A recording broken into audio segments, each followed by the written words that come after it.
So professional of me. He's out of the water. He's supposed to get out of the water every like 5th wave.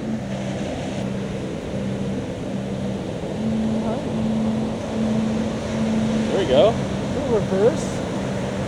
When you see it start to stand up, step forward like a little bit, and then high section, throw the tail. I want air or low tail or whatever. No. Do it. They weren't anywhere near what I was doing. Like I'm awful at airs now. Like I'm like afraid of trying because I just look stupid. But I always looked at like what I lacked and not like what I was like better at. And so like, for example, like I bought up the backside air thing. Every time I made a clip, I had 0 backside airs, and I was always like so like, God damn, like I remember going on cluster trips and I did this one at West Oz and I didn't land anything the whole time, and I was so mad that I'd like go to dinner with like Craig and whoever was on the trip, and I was staring at the wall the whole time, just like so angry. And I remember everyone was like, "What the fuck's wrong with you?" Like I put so much pressure on myself to like just get something done, and the more pressure I put on myself, the worse I surfed, and like the more I fell. And so it was like this feedback loop. I was just like, but then at the end of the day, it was like the reason why Kai put us in those films is because we all surf differently, and so all he had to do was just surf the way you surf. I didn't have to like do a backflip. Like I didn't have to do a backflip like what like Noah was doing. Like, he's like, just let him do it, and you just do something else. It's like. Who's a celebrity you hate? Celebrity I hate. The Kardashians drive me nuts sometimes, but. I fucking hate Ryan Reynolds. Really? He's not that bad. Really? What about Matthew McConaughey? No, he's cool.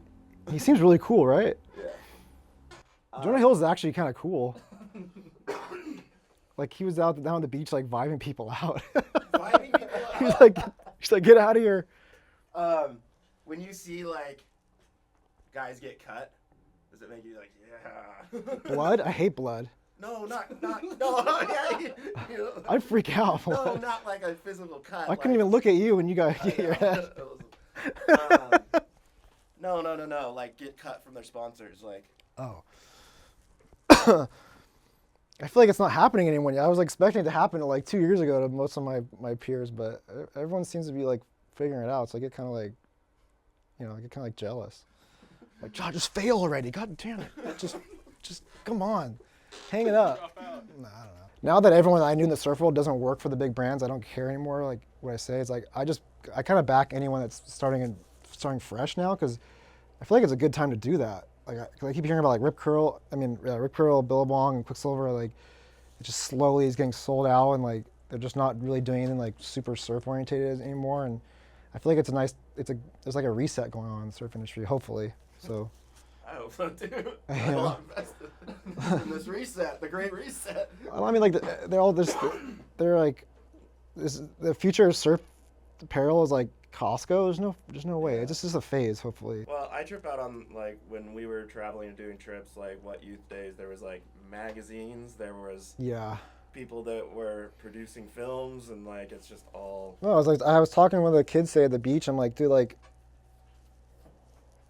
You got to find ways to like motivate yourself, because like when I was your age, like Hurley would pay me like $100 to win an NSA contest. So, like I was like, I was in high school and like wanted like a new car part or something. Like I'm gonna go try and like win a couple contests this weekend and like buy something. It's like that everything I say is about money, but like that motivated me. Like I can like do this and make money like at a young age, and I think that was like there was a lot of incentive back then to do stuff like, and like you can get a magazine shot. So like I would hit up like Hotch and go like shoot stuff in the sunset with Nick Rosa and like make $1,000. Like I thought that was cool. Like now you get to like do that on your Instagram, and like you don't really you do that because you're expected to do that, not because you don't get any like reward from it.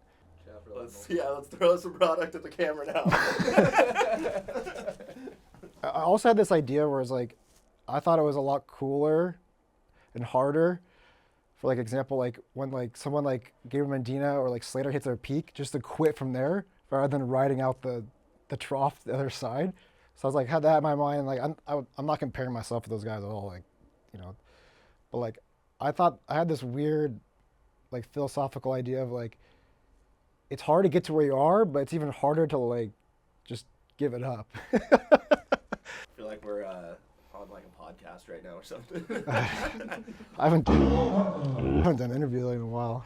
The final year, Monster and Rip Curl dropped me, and then that was like, it went from like, because like when those little brands drop you, you still have support and you can still do what you want to do. But then when the big ones drop, it's just like everything kind of comes to a standstill. It's like a.